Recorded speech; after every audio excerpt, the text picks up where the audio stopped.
یا ایتھا النفس المطمئنہ ارجعی الی ربک راضیۃ مرضیہ۔ قرآن نے بھی یہی کہا، اے نفس مطمئنہ آ جا، اللہ تجھ سے راضی ہو گیا، تو اللہ سے راضی ہو گیا۔ فادخلی فی عبادی، میرے بندوں میں داخل ہو جا۔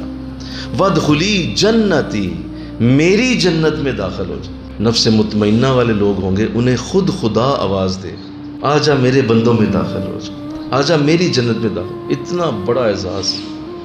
تو طریقت کا آخری درجہ نفس مطمئنہ ہے، جس کو تم نے اچیو کرنا ہے، اور اس کو حاصل کر کے تو آپ نے اللہ کی بارگاہ میں پہنچنا۔ سارے نفس مطمئنہ پہ آ جائیں گے تو این خیال استو محال استو جنو۔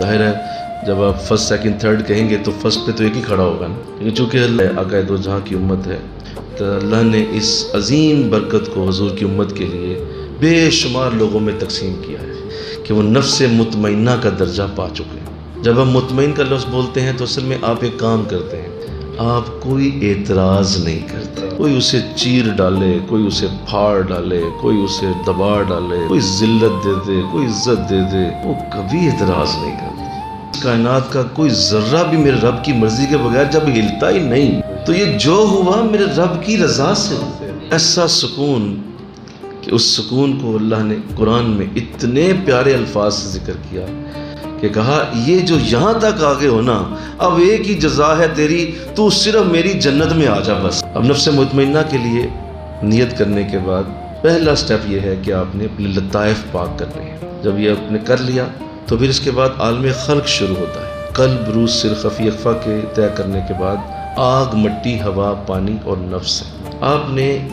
ذکر کے ذریعے انہی پانچوں چیزوں کو اپنے کنٹرول میں کرنا ہوتا ہے۔ آپ نے مٹی کے اوپر قابو پانا ہے، ہوا کے اوپر قابو پانا ہے، آپ نے آگ اور پانی کے اوپر قابو پانا ہے، اور پھر آخر میں نفس کو آپ نے اس کو بھی اللہ اللہ میں ڈال دینا۔ جب آپ کے پورے جسم پہ اللہ کی شریعت نافذ ہو جائے، یہ ہے عالم خلق کا طے ہونا۔ یعنی پہلے خیال آ جاتا تھا گناہ کا، عالم خلق جب طے ہو جاتا ہے تو خیال بھی نہیں آتا۔